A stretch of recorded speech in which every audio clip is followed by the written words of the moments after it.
कि welfare party का concept क्या है, उसकी आइडियोलॉजी क्या है और वो क्या काम करना चाहती है समाज में। आमतौर पे सियासी पार्टियों के बारे में जो तासुर पाया जाता है, जो इम्प्रेशन है हमारे और आप सबका, वही लेकर लोग पार्टी में आते हैं और फिर ये महसूस होता है कि ये पार्टी भीड़ का नाम नहीं है। ये पार्टी सिर्फ इलेक्शन के वक्त एक्टिव नहीं होती है, ये पार्टी समाज में एक परिवर्तन और तब्दीली लाने के लिए खड़ी हुई है। यही वजह है कि हम लोग ये बात कहते हैं अपनी तकरीरों में कि हम लोग सत्ता परिवर्तन के लिए नहीं आए हैं, बल्कि हम व्यवस्था परिवर्तन चाहते हैं।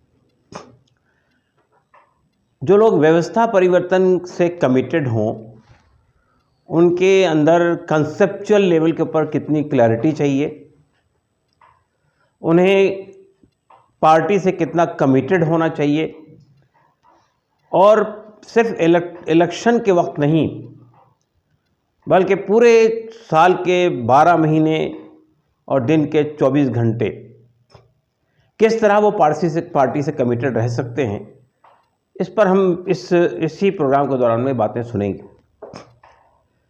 आज जिस मौजू पर मुझे बात करनी है वो पार्टी का कंसेप्ट क्या है, उसकी आइडियोलॉजी क्या है, क्या चेंज है जो पार्टी समाज में लाना चाहती है।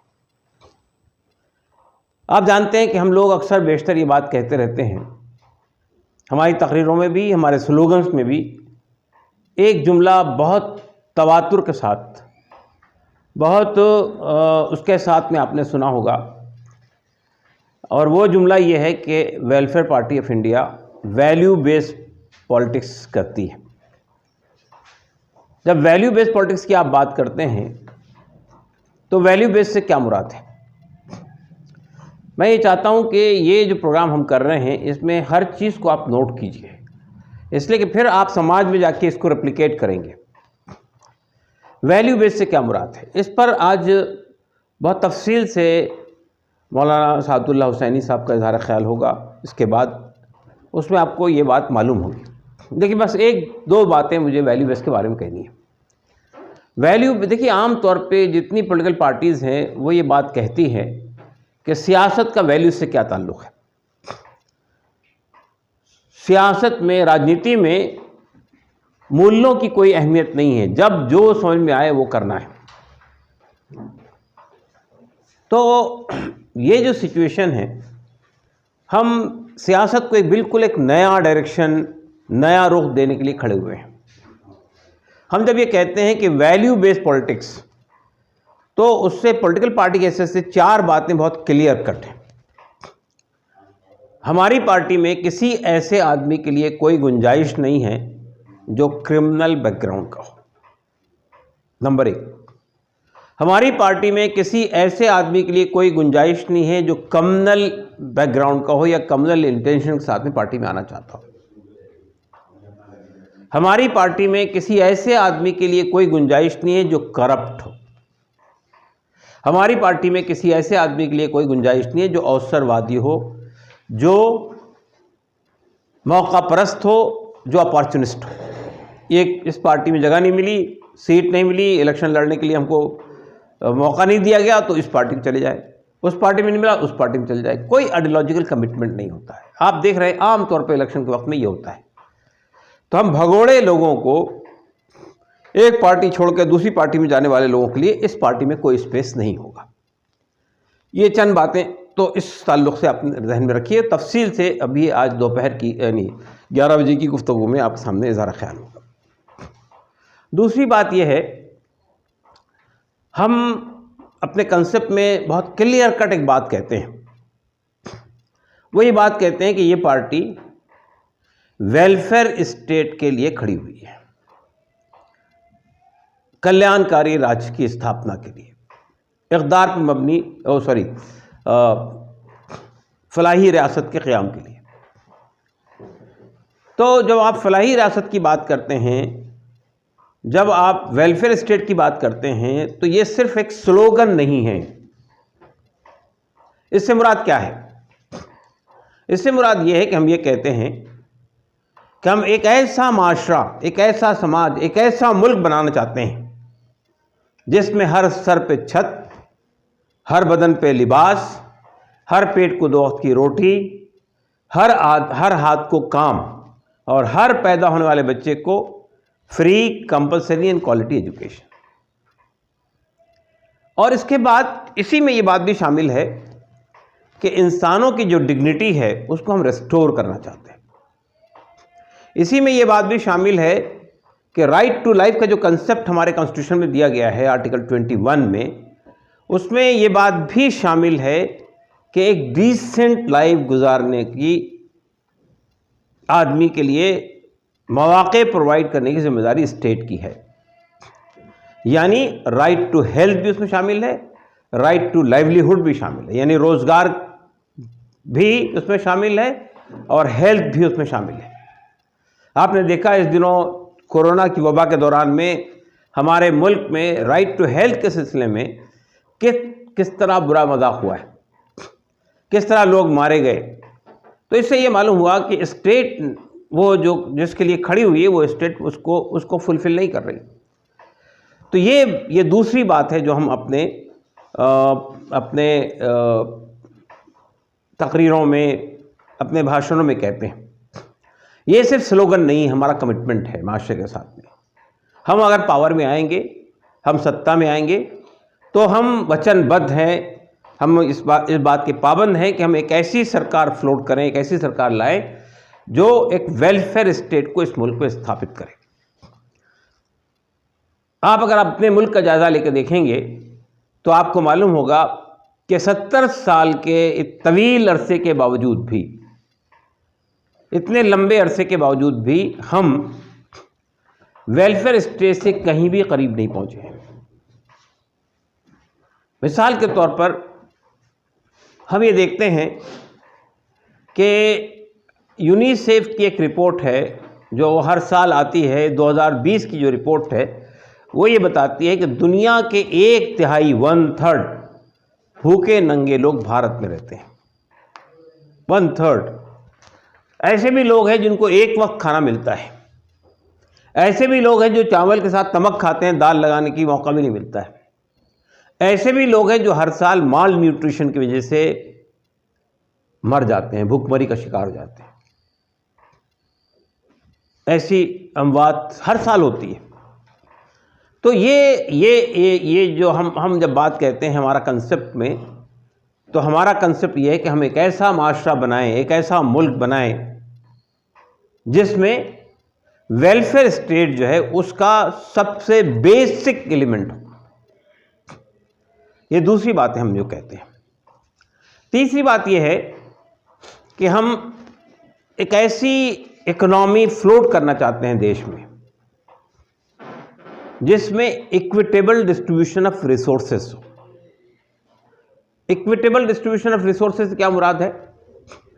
वसाइल जो हमारे पास में है, जो दौलत मुल्क के पास में है, उस दौलत की मुनसिफाना तकसीम हो, इंसाफ पर मबनी डिस्ट्रीब्यूशन हो।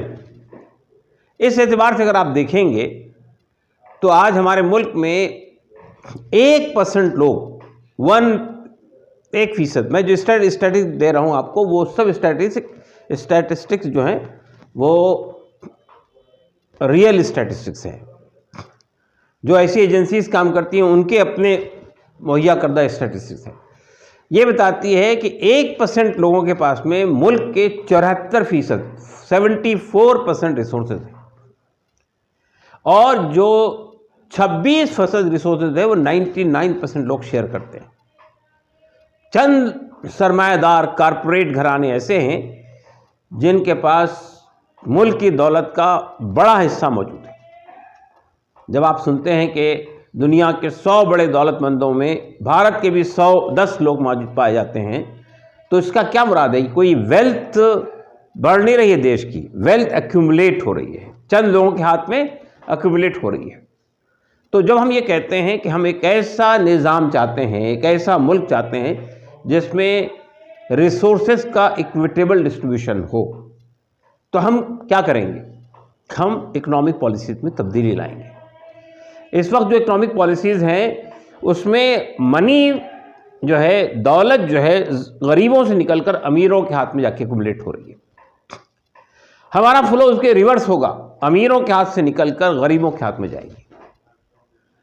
तो ये तीसरा नारा भी है पार्टी का, स्लोगन भी है, और ये हमारे कंसेप्ट का एक बुनियादी नुक्ता है कि हम मुल्क में जो रिसोर्सेज है, जो दौलत है, उसको चंद हाथों में महदूद नहीं होने देना चाहिए। टैक्सेशन की पॉलिसी बनाते वक्त में, इकोनॉमिक पॉलिसीज बनाते वक्त में हम इस बात का लिहाज रखेंगे कि गरीबों, अमीरों से पैसा निकले, दौलत निकले और गरीबों तक पहुँचे।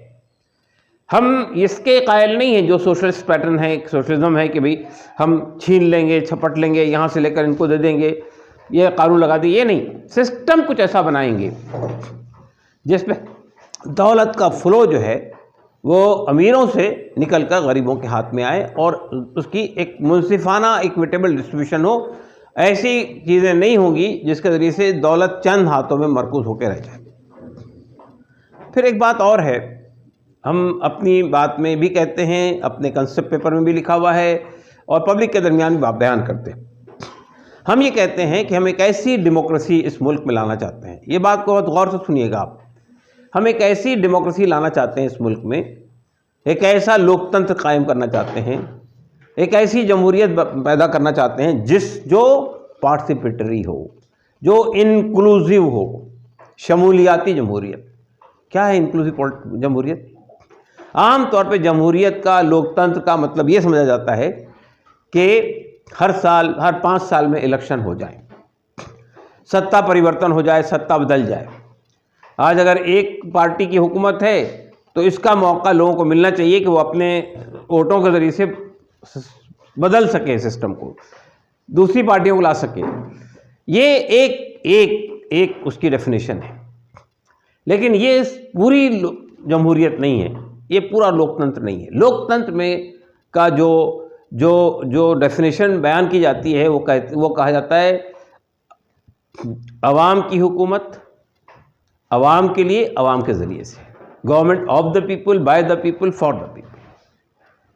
यानी लोग जो पार्लियामेंट में, असेंबली में जाते हैं वो अवाम के नुमाइंदे होते हैं, लेकिन उनको ये पावर नहीं मिल जाता है कि वो जो चाहें फैसले करें, मनमानी करें, डिक्टेटरशिप करें। इंक्लूसिव गवर्नमेंट का मतलब ये होता है, इंक्लूसिव डेमोक्रेसी का मतलब ये होता है कि जब आप पॉलिसी फ्रेम करते हैं पार्लियामेंट में, जब आप पॉलिसी बनाते हैं, health policy, education policy, foreign policy, rural policy, urban policy, तो पॉलिसी फ्रेम करने में वो जो स्टेक होल्डर्स हैं, वो पॉलिसी जिनको अफेक्ट करने जा रही है, उनसे मशवरा लेना इंक्लूसिव जमहूरियत का ऐन तकाज़ा है। और उनके मशवरों पर बेस्ड करके, उनके सजेशन पे बेस करके आप पॉलिसी फ्रेम कीजिए। अभी चंद दिन पहले हमारे यहाँ नई एजुकेशन पॉलिसी बनी है, न्यू एजुकेशन पॉलिसी बनी है ना। उस वक्त गवर्नमेंट, मोदी सरकार ने भी ये ढोंग रचा था कि उन्होंने 33 इश्यूज़ पर लोगों से सजेशंस मांगे थे, लेकिन किया वही जो उनको करना था।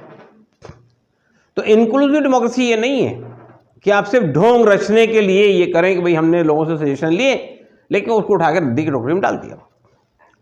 तो इंक्लूसिव जमहूरियत का मतलब ये होता है कि हर फर्द का, जो लोग पार्लियामेंट में गए उसके अलावा भी समाज के अंदर पढ़े लिखे लोग, सोचने समझने वाले लोग, पॉलिसी फ्रेमिंग में मदद देने वाले लोग मौजूद होते हैं, जिनके लिए पॉलिसी बनाई जा रही है। अगर एजुकेशन पॉलिसी बनाई जा रही है तो स्टूडेंट से, गार्जियन से, पेरेंट्स से, टीचर से, और जितने माहिरीन तालीम हैं, जितने एजुकेशन के एक्सपर्ट्स हैं, उनसे आप सजेशन सीख कीजिए और उसके बाद पॉलिसी फ्रेम कीजिए।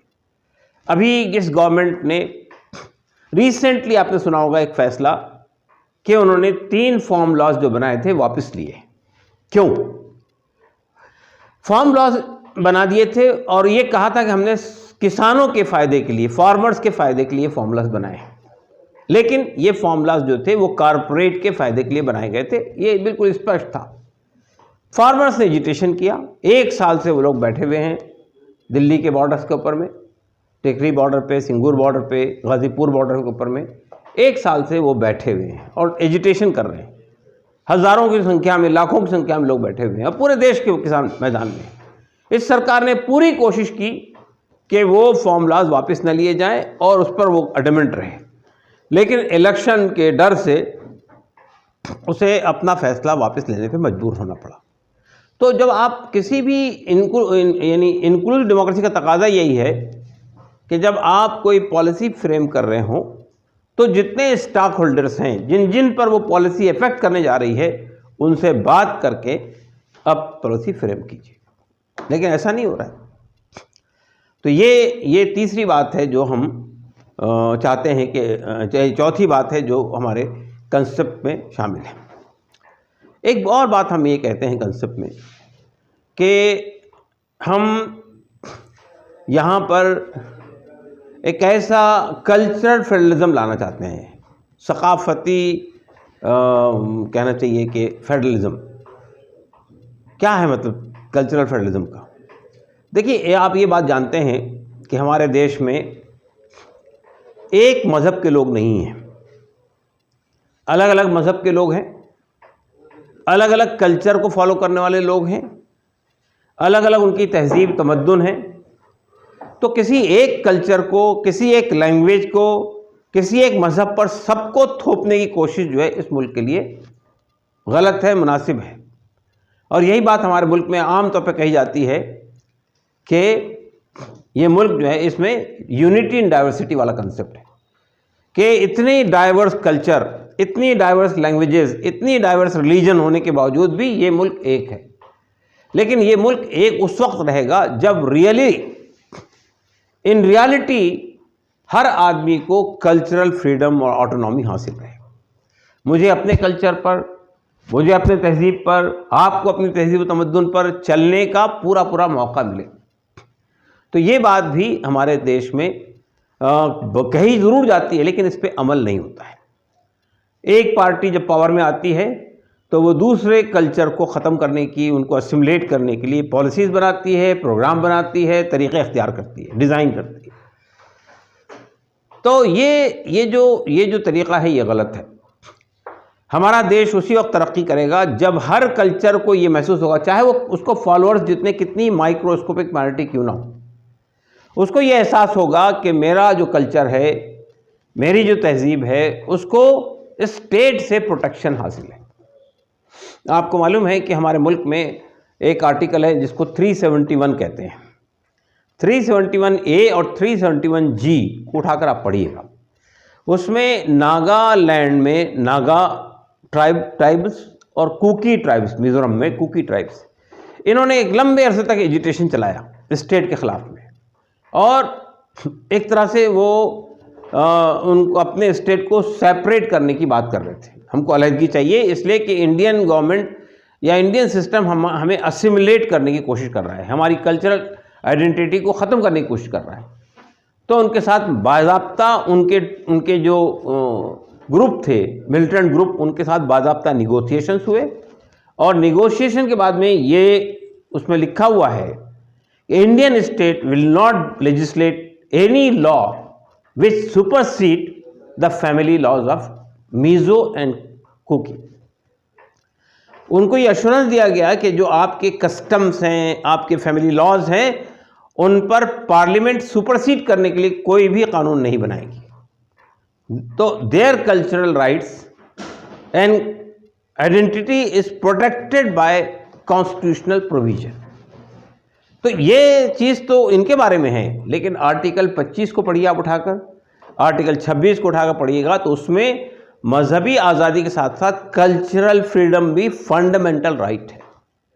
इसलिए जब हम लोग ये कहते हैं कि you can not impose uniform civil code throughout the country, we as being a Muslims we do not accept, हमको ये काबिल कबूल नहीं है। तो हम सिर्फ इसलिए नहीं कहते हैं तो ये कि हमारा मज़हब का ये तस्वुर है कि हमारा पर्सनल लॉ जो है वो मज़हब से डिराइव है पूरी तरह से, लेकिन उसके साथ साथ फंडामेंटल राइट है हमारा। फ्रीडम ऑफ रिलीजन के अंदर, फ्रीडम ऑफ रिलीजन में पर्सनल लॉज भी कवर होते हैं। तो इसलिए मैं आपसे ये कहना चाहता हूँ कि ये जो हम बात कहते हैं, आखिरी बात हमारे कंसेप्ट पेपर में, कि ये पार्टी जो है इस मुल्क में कल्चरल फेडरलिज्म को बहाल करने की कोशिश करेगी। इसका मतलब ये है साफ साफ, हर कल्चर को, हर तहजीब को, हर तमद्दुन को आगे बढ़ने और तरक्की करने के बराबर के अवसर मिलेंगे, यकसा मौके मिलेंगे। ये तो हमारा कंसेप्ट है जो हमने इसको अपने इसमें बयान किया है। उसके बाद हमने कुछ अपनी पार्टी के कॉन्स्टिट्यूशन के अंदर भी कुछ जो ऑब्जेक्टिव्स बताए हैं, वो ऑब्जेक्टिव्स भी हमारी आइडियोलॉजी से डिराइव होते हैं। एक बात हमने ये कही है इसके अंदर, promotion of ethical values and high moral standards in political system and other realms of public life। ये वैल्यू बेस्ड पॉलिटिक्स का ही एक्सप्लेनेशन है कि हम ये चाहेंगे कि एथिकल वैल्यूज़, अखलाकी अक़दार जो है, मॉरल वैल्यूज़ जो है, वो पॉलिटिकल सिस्टम में भी और पब्लिक लाइफ में भी पैदा हों। ऑनेस्टी, इंसाफ, सच्चाई, ये सब चीज़ें प्रिवेल करनी चाहिए। उसके बाद हम ये कहते हैं कि advancement of and fortification of democracy in letter and spirit, not in the sense of majoritism but in the sense of inclusiveness and pluralism.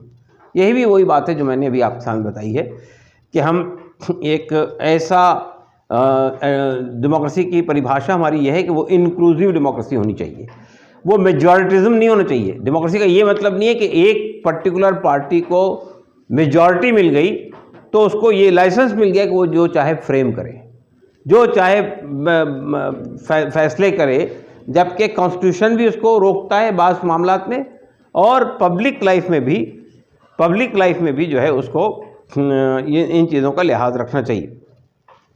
तो मैं ये बात है। उसके बाद हम ये कहते हैं अपने कॉन्स्टिट्यूशन में, इसमें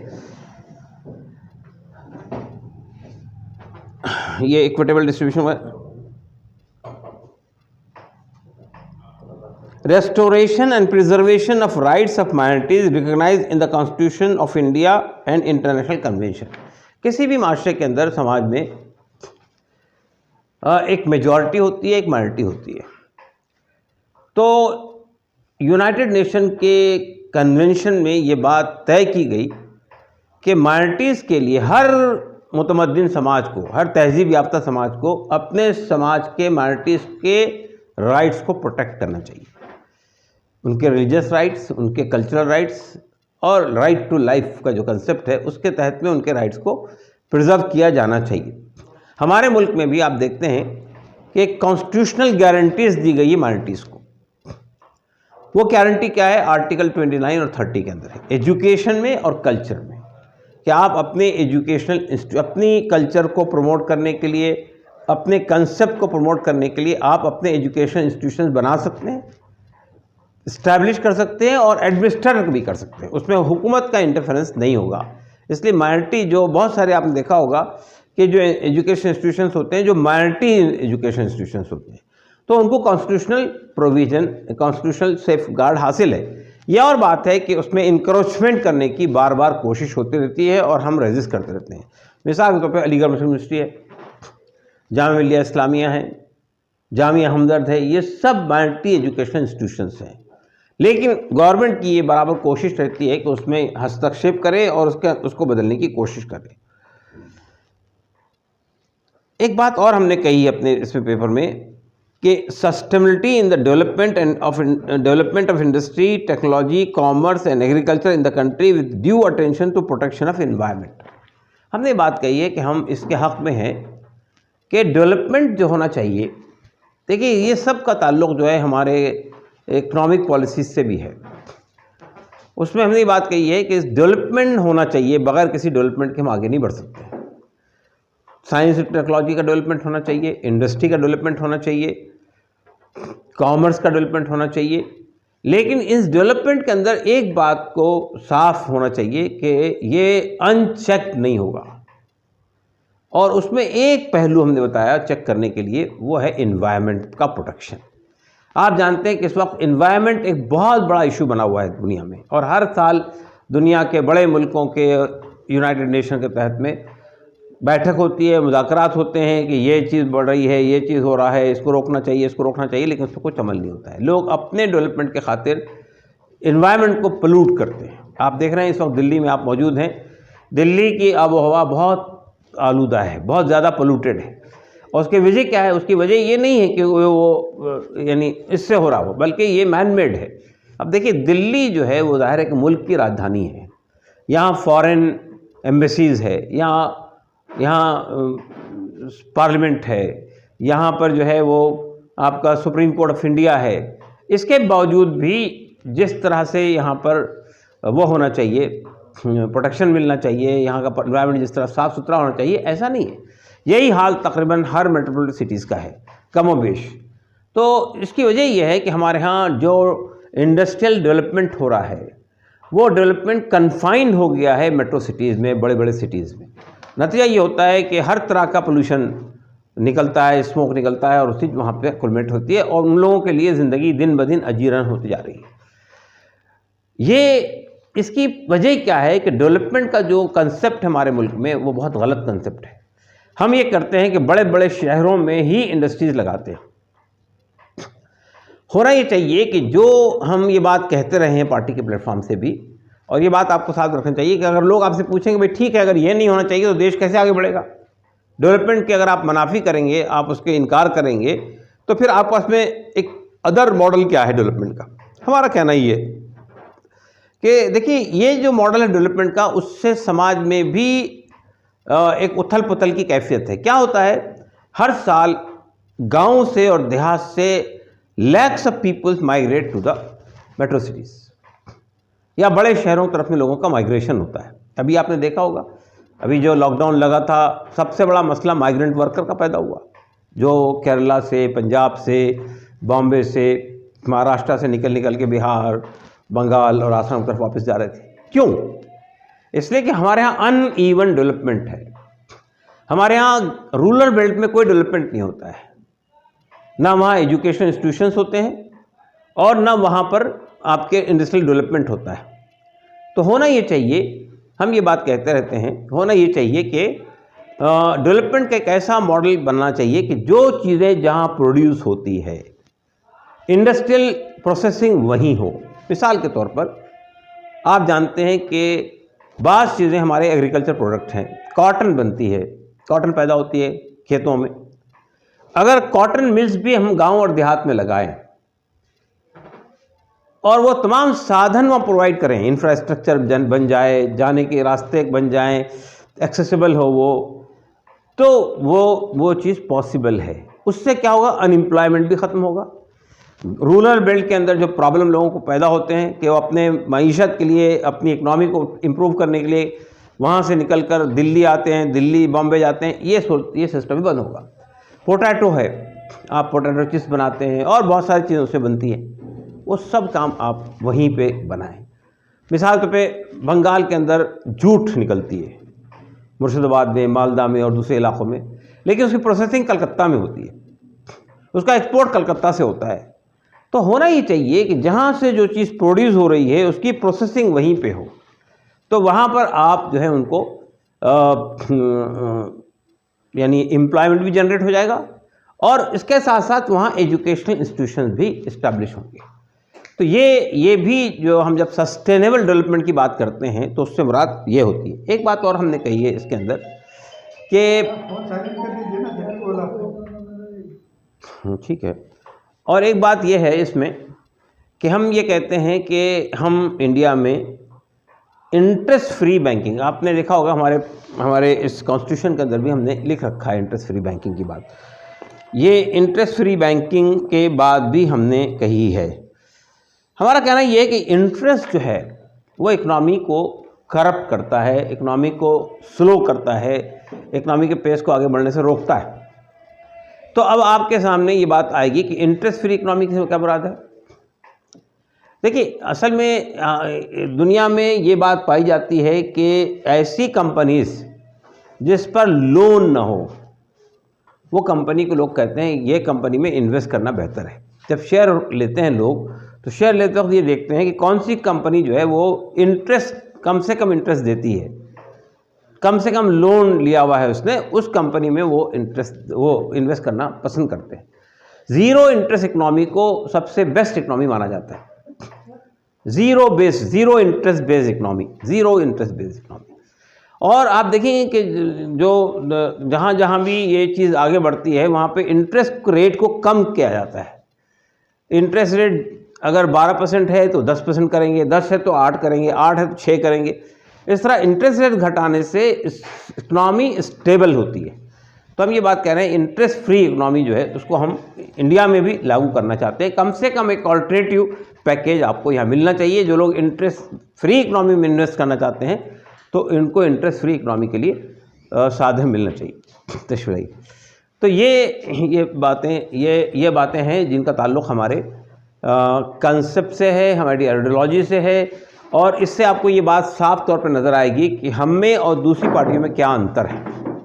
हम में और दूसरी पार्टियों, कोई पार्टी ऐसी नहीं है आज के तारीख़ में, चंद 2-4 पार्टियों को छोड़कर, जिसके पास कोई क्लियर कट कंसेप्ट हो, कोई क्लियर कट आइडियोलॉजी हो, कोई क्लियर कट उसके साथ आइडियोलॉजी के साथ में कमिटमेंट हो। इस वजह से हम देख ही रहे हैं कि समाज में बहुत सारी पार्टियाँ, आम आदमी पार्टी बनी थी तो यहाँ पर केजरीवाल साहब और उनके 4-5 साथी बिल्कुल पहले ही इब्तदाई मरहले में हमारे ऑफिस में आए थे और वो चाह रहे थे कि हमको आप सपोर्ट करें। हमने उनसे पूछा कि आपका कंसेप्ट क्या है, आपकी आइडियोलॉजी क्या है, आपने एजुकेशन में कोई पॉलिसी फ्रेम की है तो वो क्या है, हेल्थ में कोई पॉलिसी फ्रेम की है तो वो क्या है, फॉरेन पॉलिसी अगर आपकी कुछ हो तो वो क्या है। तो उन्होंने कहा कि नहीं, हमने अभी पॉलिसी फ्रेम नहीं की है, हमने इसके लिए 30 कमेटियाँ बना दी है और वो उस पर काम कर रही है। तो आप देखिए एक पॉलिटिकल पार्टी फ्लोट हो गई without any concept, without any ideology. और जितनी पॉलिटिकल पार्टीज़ हैं आप उनसे पूछिए, उनके मेंबर से पूछिए, उनके जिम्मेदारों से पूछिए कि what is your ideology, what is your concept, blank है। ज़्यादा से ज़्यादा आप ये कहें हम फ्री इलेक्ट्रिसिटी दे देंगे, हम फ्री पानी दे देंगे, हम सड़कें बना देंगे, ये आइडियोलॉजी नहीं होती है। इकोनॉमिक पॉलिसी क्या है आपकी, हेल्थ पॉलिसी क्या है आपकी, एजुकेशन पॉलिसी क्या है आपकी, आप एजुकेशन में हिंदुस्तान को यहाँ से यहाँ कैसे पहुँचाएंगे। हमारे यहाँ आमतौर पे 2 पॉलिसीज़ यानी 2 आइडियोलॉजीज़ को ही तकरीबन तमाम पार्टियाँ अडॉप्ट करती है। एक है कैपिटलिस्टिक पैटर्न ऑफ इकोनॉमी जो आज पूरी दुनिया में चल रहा है, और दूसरा सोशलिस्ट पैटर्न ऑफ इकोनॉमी। लेकिन तकरीबन ये साबित हुआ है कि ये दोनों सिस्टम कंप्लीटली फेल हो गए हैं। कोई ऐसा माशरा बनाने में, कोई ऐसी सोसाइटी फ्रेम करने में तकरीबन नाकाम हो गए हैं जो समाज के दबे हुए, पिसे हुए, कुचले हुए लोगों को बराबरी के स्तर पर ला सके।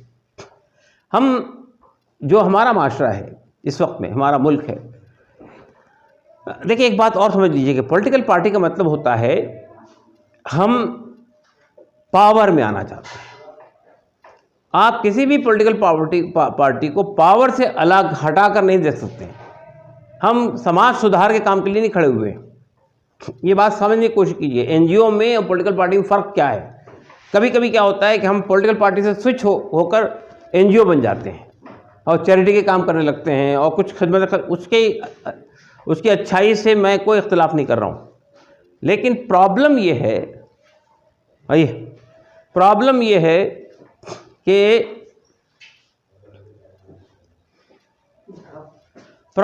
है कि हम लोग ये नहीं देखने की कोशिश करते हैं कि ये पार्टी जो है, हमारी पार्टी जो है वो एक एनजीओ नहीं है। एनजीओ किसी एक इशू को लेकर खड़ी होती है, 10-12 लोग मिलकर भी एक एनजीओ बना लेते हैं। पॉलिटिकल पार्टी एक मास मूवमेंट होती है और पॉलिटिकल पार्टी स्टेट को चेंज करना चाहती है, निज़ाम को बदलना चाहती है, व्यवस्था को तब्दील करना चाहती है।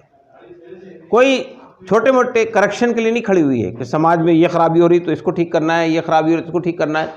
ऐसे आपने बहुत सारे मूवमेंट देखे होंगे सोसाइटी में। किसी ने आरटीआई के लिए काम किया, किसी ने आरटीई के लिए काम किया, किसी ने राशन के लिए काम किया, किसी ने फूड सिक्योरिटी के लिए काम किया, किसी ने जो है वो नरेगा के लिए काम किया।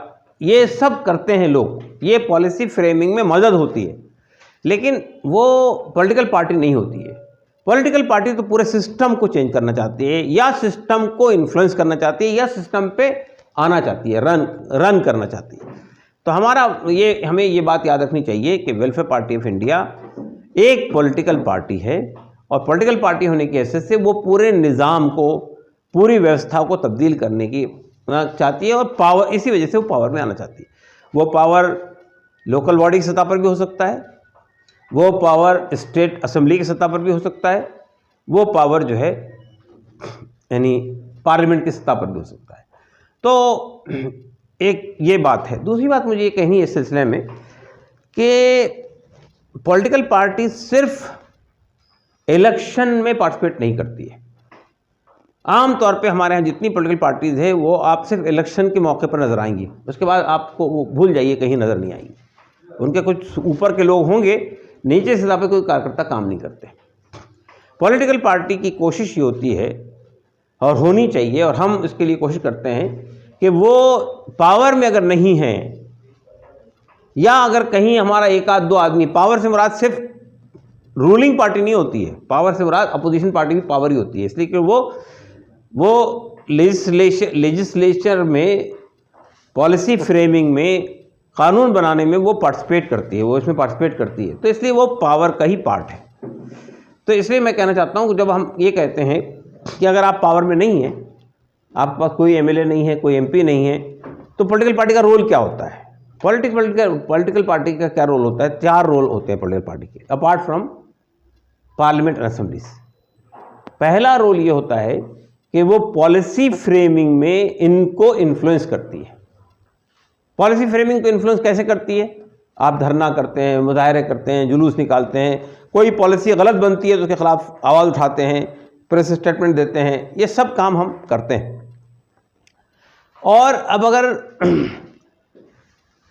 बात मान ली जाती है तो ठीक है, नहीं तो फिर हम दूसरे रास्ते अख्तियार करते हैं। तो अभी आपको मैं एक एग्जाम्पल बनाना चाहता हूँ। हमने केरला में एक कोशिश की थी कि वहाँ पर एक बड़ी तादाद ऐसे लोगों की है जिनके पास घर नहीं है,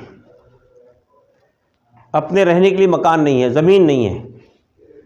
तो एक हमने एजुटेशन चलाया था, लैंड फॉर लैंडलेस पीपल। देखिए, हम केरला की असेंबली में एक भी हमारा मेंबर नहीं है, लेकिन हम एक पॉलिटिकल पार्टी है, तो हम पॉलिसी कैसे इन्फ्लुएंस करते हैं मैं बताना चाह रहा हूँ। हमने कासरगोड से लेकर त्रिवेंद्रम तक एक एजुटेशन लॉन्च किया, और ये एजुटेशन ये था कि लैंड फॉर लैंडलेस पीपल। ये एजुटेशन इतना पावरफुल था कि 3.5 लाख लोग इससे जुड़े हैं पूरे केरला में, वो सब लोग जिनके पास ज़मीनें नहीं थी। इससे पार्टी का बेस भी बढ़ा, पार्टी का इन्फ्लुएंशियल एरिया भी बढ़ा, और एक समाज का एक तबका जो यानी जिसके मसाइल हल नहीं हो रहे थे, उस तबके की बात सुनी गई। बाद में फिर उस वक्त इसकी गवर्नमेंट थी, यूडीएफ की गवर्नमेंट थी, कांग्रेस और मुस्लिम लीग की गवर्नमेंट थी। तो उस वक्त में जो अपोजिशन पार्टी थी सीपीएम, फिर उसने इस मुद्दे को उठा लिया, असेंबली में उसने इसके ऊपर आवाज़ लगाई। बिल आखिर हुकूमत ने ये फैसला किया, एक बिल लाया और उसको मंजूर किया कि हम हर उस आदमी को जो बीपीएल से नीचे है और जिसके पास अपना वो नहीं है, मकान नहीं है, ज़मीन नहीं है, हम हर ऐसे आदमी को 3 सेंट ज़मीन देंगे। तो इससे ये एक बात हो गई। हमने बग़ैर असेंबली की कोई सीट हासिल किए हुए हमने बहरहाल हुकूमत को इन्फ्लुएंस किया, और हुकूमत को इन्फ्लुएंस करके हमने हुकूमत से एक चीज़ मनवाई। जब ये फ़ैसला हम कर चुके तो उसके बाद जैसा आम तौर पे होता है कि हुकूमतें फ़ैसले तो कर लेती हैं, लेकिन उसके बाद उस पर अमल नहीं होता है, कागज़ के अंदर पड़े रहता है। उसके बाद हमने हुकूमत को मजबूर किया कि वो लोगों को ये 3 सेंट ज़मीन देना शुरू करे। लेकिन जब ऐसा नहीं हुआ तो फिर हमने ये किया कि हमने जो लोग लैंडलेस लोग थे उनको उठाकर सरकारी ज़मीन पे लाके बसाया, और हुकूमत से कहा कि या तो आप इन्हें ज़मीन दीजिए या ये इसी ज़मीन पर रहेंगे।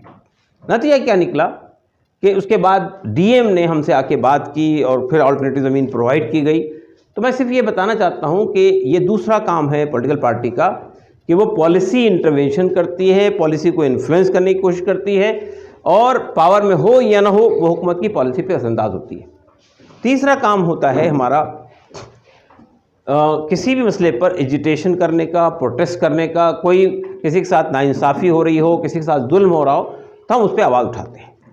चौथा काम ये होता है कि देखिए एक इशू और भी है, वो ये कि हुकूमत बहुत सारी वेलफेयर स्कीम बनाती है, लेकिन वो वेलफेयर स्कीम लोगों तक नहीं पहुंचती है, वो उन तक नहीं जाती है। एक बार राजीव गांधी ने बात कही थी कि हम अगर किसी के वेलफेयर के लिए 1 रुपया लगाते हैं तो 10 पैसे उस आदमी तक पहुंचते जिसकी वेलफेयर के लिए स्कीम बनाई गई। अब तो शायद सूरत हाल उससे भी ज़्यादा ख़राब है। हमारी कोशिश ये होती है कि जो वेलफेयर के प्रोग्राम बन जाते हैं या स्कीमें बनती हैं वो उन लोगों तक जिनके लिए बनाई गई है उन तक डिलीवर हो जाए। तो ये काम भी पार्टी के लोगों को करना चाहिए। जब तक समाज के अंदर, समाज के लिए आप बेनिफिशियल नहीं होंगे, समाज के लोग आपको क्यों मुंतखब करेंगे, क्यों आपको पार्लियामेंट और असेंबली तक पहुंचाएंगे। तो ये चौथा काम है जो हम करते हैं कि हुकूमत की बनी पॉलिसियों को आवाम तक पहुंचाने की कोशिश करें। और पांचवा काम हमारा ये होता है कि हम पार्टी की हैसियत से, हमारा एक लीडरशिप का रोल है समाज के अंदर। समाज में किसी के साथ जुल्म हो रहा हो, किसी के साथ ज़्यादती हो रही हो, किसी को सताया जा रहा हो पुलिस के ज़रिए से, एडमिनिस्ट्रेशन के ज़रिए से, तो हमारी कोशिश ये होती है कि हम उनके साथ खड़े हों। उनको ये लगे कि भाई कोई हमारा साथ दे या ना दे, वेलफेयर पार्टी हमारे पीछे है। तो ये पांचवा काम है एक पॉलिटिकल पार्टी की हैसियत से जो हमें करना है। तो मैंने आपके सामने पार्टी का कंसेप्ट क्या है, उसकी आइडियोलॉजी क्या है और उसके काम करने के तरीके क्या हैं, इस पर तफसील से बात रखी है। अगर आपके पास कुछ सवाल हो तो हमारे पास में 10 मिनट का वक्त है।